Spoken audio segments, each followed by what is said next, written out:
Hello and thanks for joining us on Chicago Tonight. I'm Brandis Friedman. Here's what we're looking at.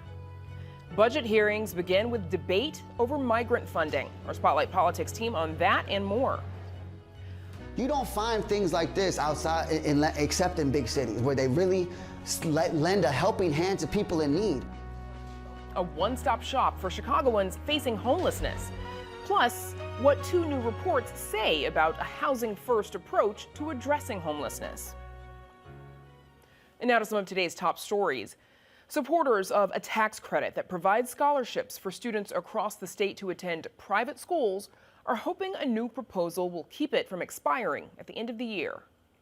This is the equity that our city needs and our state needs. That these kids and these families have equal access to these schools. If you are a student at a Catholic school or private school, can you please stand up right now? Can you please turn around and wave? Let's give them a round of applause. Hundreds of students and advocates delivered that new proposal to State Senator Selena Villanueva's office in Little Village today. They're calling on state lawmakers to amend the Invest in Kids Act, creating a new priority category of scholarships exclusively for students who live in neighborhoods disproportionately impacted by poverty. The group says lawmakers can extend the program during the veto session in Springfield starting next week. Chicago police are warning Northside residents about an arsonist who's targeting Halloween decorations. Police issued a community alert today telling residents in Lincoln Square and North Center there have been at least 8 reported fires set so far in October, including one that caused damage to a home.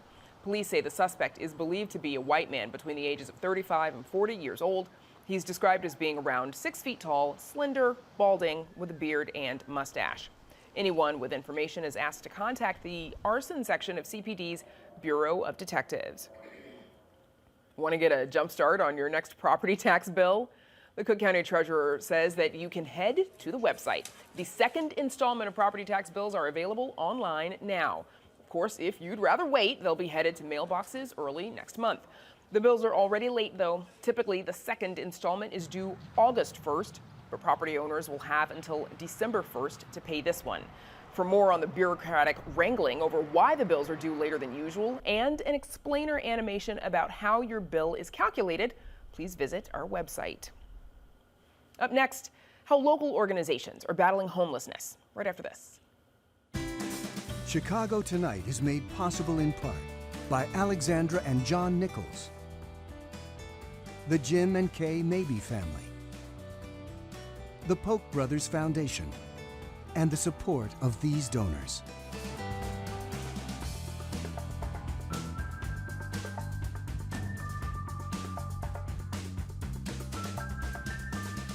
The fight to end homelessness remains an uphill battle. As part of the Chicago Recovery Plan, a rapid rehousing program has been operating since 2020.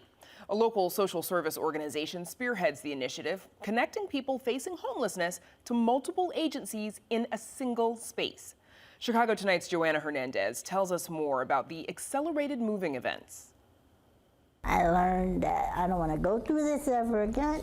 Living in a shelter is something Michelle Kearney never thought she would have to experience. I got homeless after my mom passed, March 18, 2020, and then my dad passed April 19, 2020, right after my birthday. Kearney has been staying at one of Olive Branch's shelters for the last 5 months, but she's working with the organization to get a place of her own. I would love to have my own space again.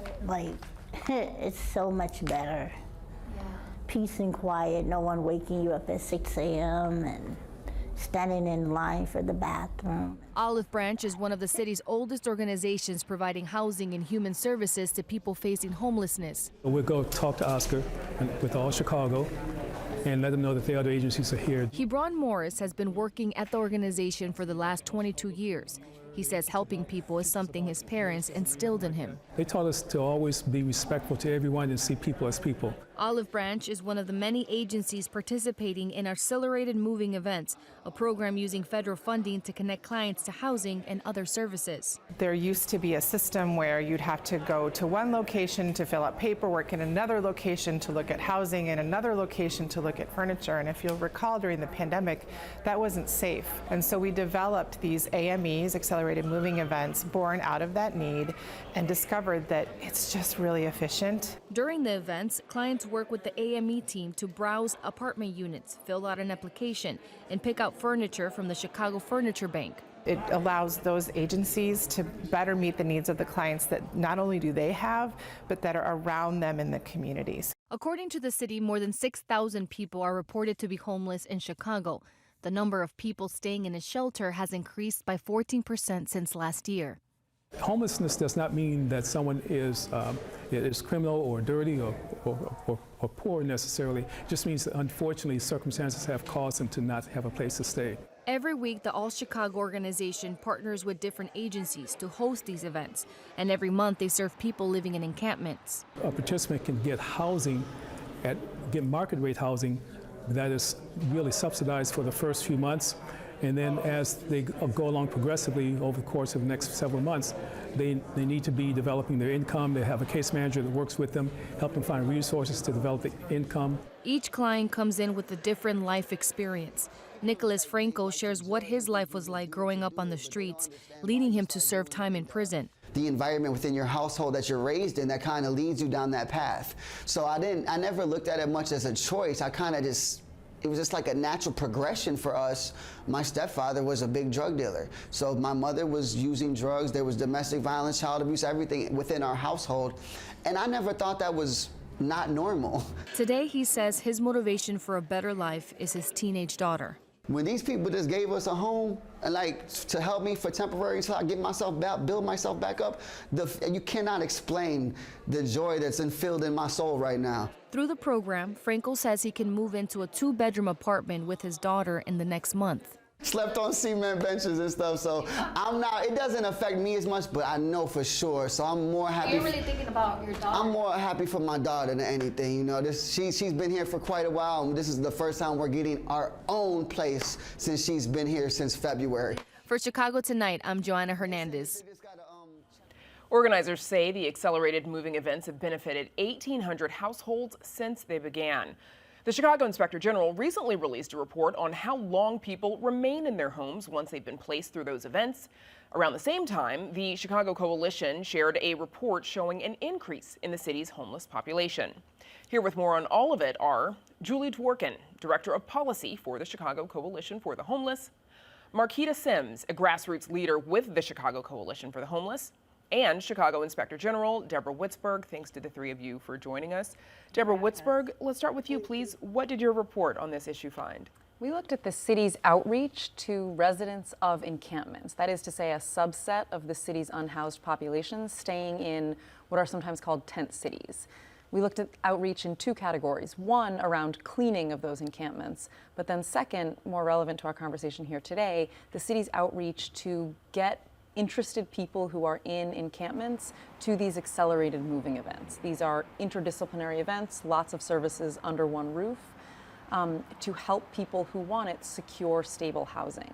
We found that those events are very successful at helping people secure housing, and that housing is quite stable. A very high percentage of the people who secure housing through those events remain housed 6 months later. Julie Dworkin, first remind us what the housing first approach means, and also what the Inspector General's report means for using that approach. So housing first means you immediately put someone in housing, even if they're coming straight off the street, before you do anything else, because that's the foundation. You need to stabilize someone. The Inspector General's report, I think, shows how these accelerated moving events are a great method to bring the services to people and get them housed very quickly. The only thing I would change is that I would make the subsidies permanent, because these are temporary subsidies, 18 months to 2 years, and as those subsidies end, we're going to be seeing people struggling to maintain those apartments. Okay, something that obviously we'll have to talk about as we keep going, but with regards to how you describe housing first, does this report and does that argument sort of counter the argument that folks first need mental health care or substance abuse treatment? That needs to be stabilized before they can succeed in housing. Yeah, I think the idea is that it's hard to get your mental health care, to get a job, unless you have stable housing and a stable place to take a shower, to sleep at night. So that's why it's the housing first approach. That's what people need first. Marquita, outside of providing people with housing, obviously, what other kind of wraparound services do people who are unhoused and are getting into a home? What kind of services do they need? They need the mental health piece, especially because it messes with you mentally, spiritually, holistically as a whole person, because the houselessness takes effect on you in every aspect of your livelihood. So they need counseling, they need the mental therapy, they need to actually just like go through the phases of having that case management go through a journey with them, because it's not easy transitioning from survival mode back into society. What was your experience? What was it that helped you get into housing stably? I was incarcerated, then I ended up in a shelter fleeing from domestic violence piece when I was in my home with my family members, and that's doubled up. And doubled up meaning that it's not my home, it's not a lease on me. So I have to abide by people's ruling, and being in that, they got to be abusive and I had to flee. So I ended up going to a shelter that had the services there provided that actually helped me get grounded, because they had the counseling, they had transportation, they made sure that I was, how can I say, stable enough to stand on my own 2 feet and make sure that I got my well-being back and corrected my self-care and self-love so that I can move forward with my life. So, Julie, according to the Coalition's report, in 2021, an estimated 68,000 people are homeless in Chicago. That's up 2,800 from last year. Black Chicagoans disproportionately experiencing homelessness, accounting for 53% of the unhoused. These numbers, though, they're tens of thousands larger than the numbers that we heard from the city's annual point-in-time count. How did you all arrive at that figure, that 68,000? Well, first, some important context. Most people who are experiencing homelessness in Chicago are not considered homeless by the federal government, and therefore they don't have access to housing resources. And that's because they're not including people who are temporarily staying with others, like Marquita was describing. And when we're talking about those situations, we're not talking about a home sharing or a roommate situation. We're talking about temporary, precarious, often unsafe situations that can be overcrowded. Picture someone who doesn't have a key to the apartment. They're waiting outside in a cold Chicago winter. They're sleeping on the floor. They can be asked to leave at any time. So those folks are not counted in the point-in-time count. We came up with a way of counting those folks and estimating how many there are in Chicago by looking at census data. So our report is inclusive of those who are on the streets, in the shelter, and also those living doubled up throughout the course of an entire year. So that accounts for the difference in those numbers. And 65% of them are in those doubled up situations. And that's why it's so important to have this broader perspective on this, so you really understand the scope of homelessness in Chicago and what it's going to take to address it. Deborah, your report, something you mentioned earlier about DFSS, the Department of Family Support Services, not carrying out forced permanent removal of encampment residents from public spaces. How would you say the city's process is working?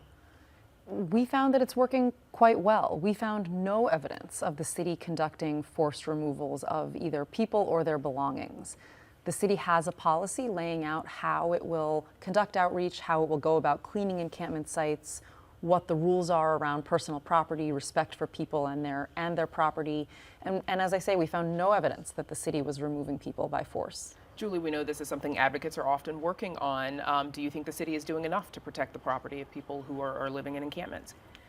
Yeah, we feel that what's reflected in the report is it's decades of work that have been done by our organization to make sure that there are processes in place that protect people's rights, protect people's belongings, and that's what's being reflected for the most part. That is what is happening during these cleanings. There are still instances where people are being asked to leave and are permanently displaced from encampments without being offered permanent housing, and we continue to be concerned about that. An example would be when they were creating a nature preserve in Uptown. People were asked to move, people lost their belongings, and so we think that they're doing a much better job than they have in the past, but there still are instances where it's happening. Marquita, what more do you think the city could be doing to support people who are unhoused? I feel that the campaign that we're working on, Bring Chicago Home, is a part of us result, because being house, well, I'm not gonna say homelessness, I'm gonna say houselessness and give them the correct terminology so they don't feel offended, that people are needing that transfer tax to make sure that they are permanently housed instead of just temporary situations like Miss Julie was explaining to y'all. It's hard out here enough, and then to turn around and the trust factors is down, so people are not wanting to go inside because they feeling like you're gonna turn them around and kick them right back out. So to have their actual own housing and feel secure, because people with families and all type of stuff, and to kill the stereotypes that people are just lazy and they just don't want to do nothing. It's people out here, it's not a livable wage. They up here working 2 and 3 jobs. I'm a prime example. And it takes a lot more, basically, Right. than obviously than just providing a home. That's where we'll have to leave it, though. Thanks to the three of you for joining us, Julie Dworkin, Marquita Sims, and of course, Chicago Inspector General Deborah Witzberg. Thanks. Up next, what an ethics violation cost a local alderman. Our Spotlight Politics team on that and much more ahead.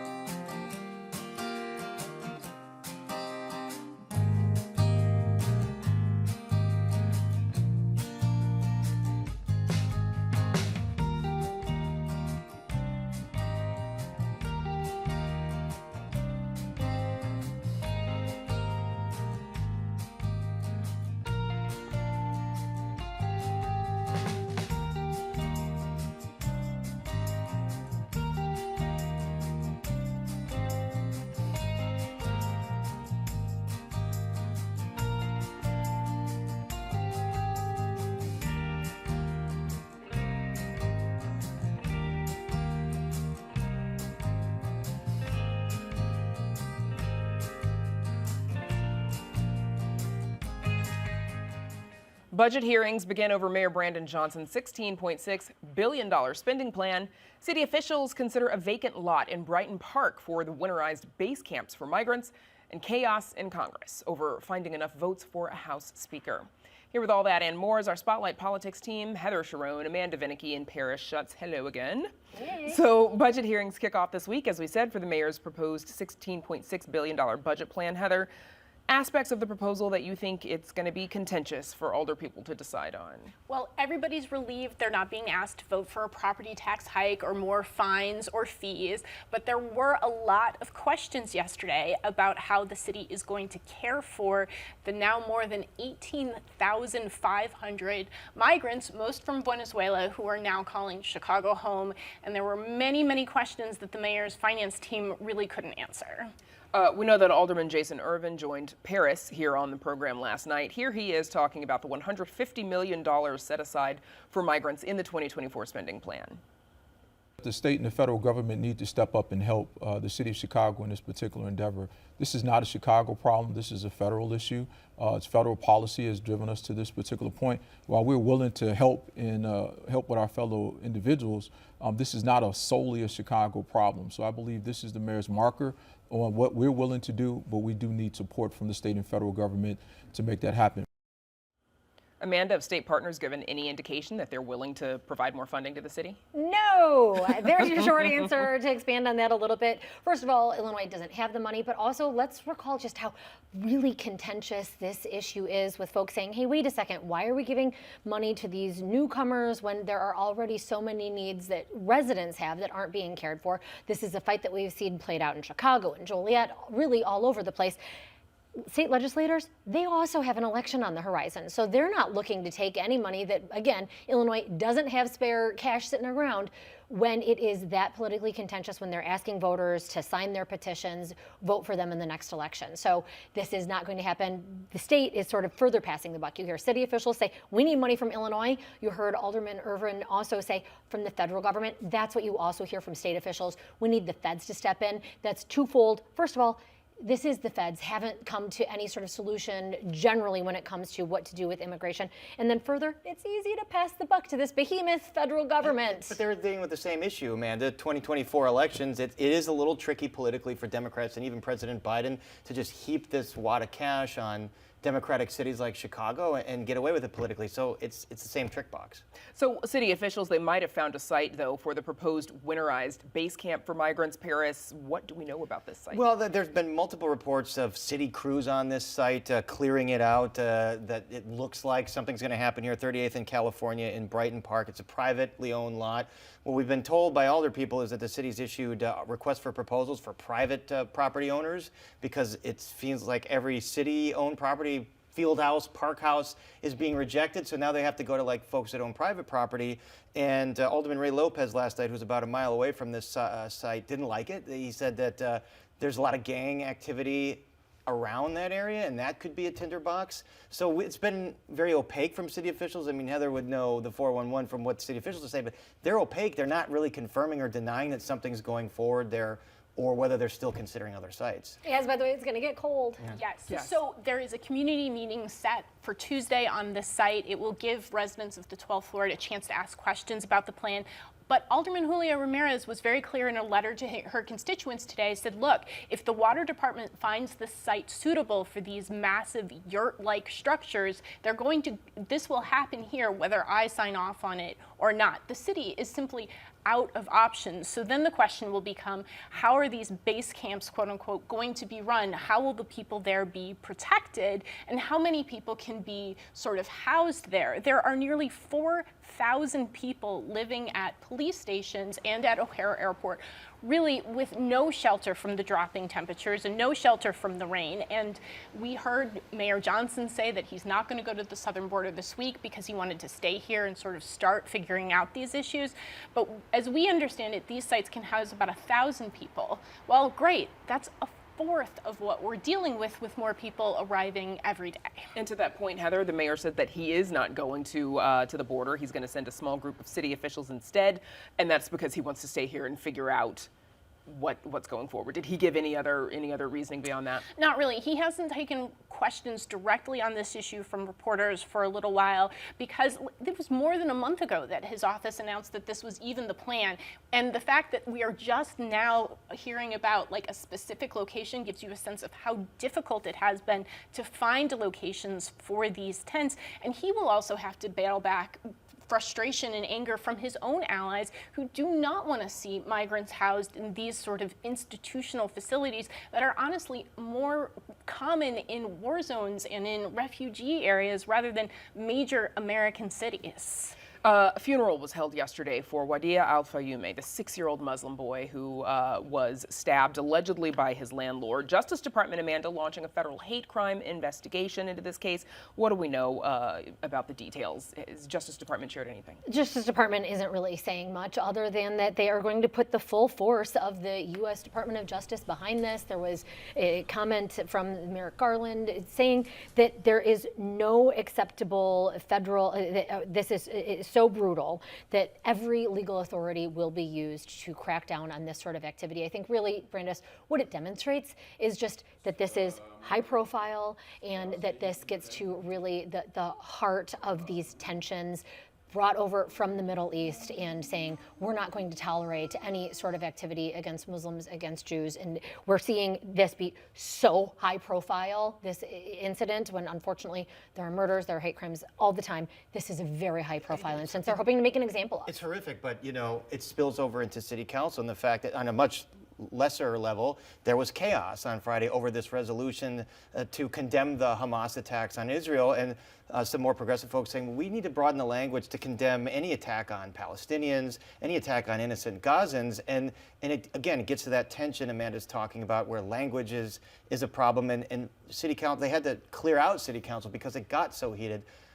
This is unfortunately when it gets to the extreme, when something like this happens, someone's clearly not in their right mind. A tragic case. We've got about 30 seconds left. Heather, Alderman Jim Gardner hit with a $20,000 fine for violation of an ethics ordinance by retaliating against a critic of his with, quote, unfounded citations. We did not get the chance to just ask Inspector General Deborah Witzberg about this in the last segment, but she told you this was a landmark action. Does this signal a new era of tackling corruption in Chicago? She told me it does. This is the first time the Chicago Board of Ethics has levied the maximum fine for 10 violations of the government ethics ordinance against a sitting alderperson. Now, these offenses took place in 2019, according to the Ethics Board. If they had taken place in late 2020, Alderman Gardner would have been on the hook for the maximum current violation, which would have meant $200,000 in fines. A significant So difference. he still can appeal these. He did not return my phone call or message for kind. No, shocking. He didn't return your phone He's call? still paying legal bills for Correct. a alleged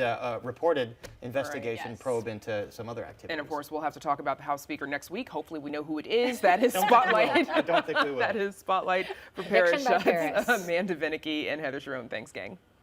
And that's our show for this Tuesday night. Join us tomorrow night at 5:30 and 10 for Chicago Tonight Black Voices.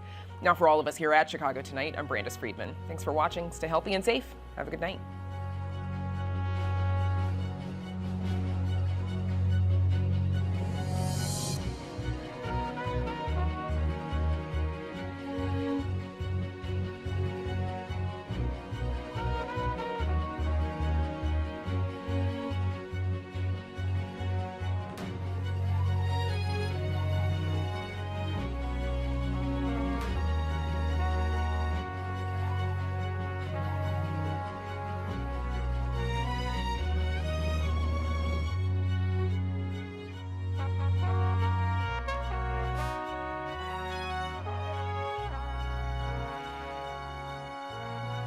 Closed captioning is made possible by Robert A. Clifford and Clifford Law Offices, a personal injury law firm dedicated to preserving the dignity and rights of all individuals.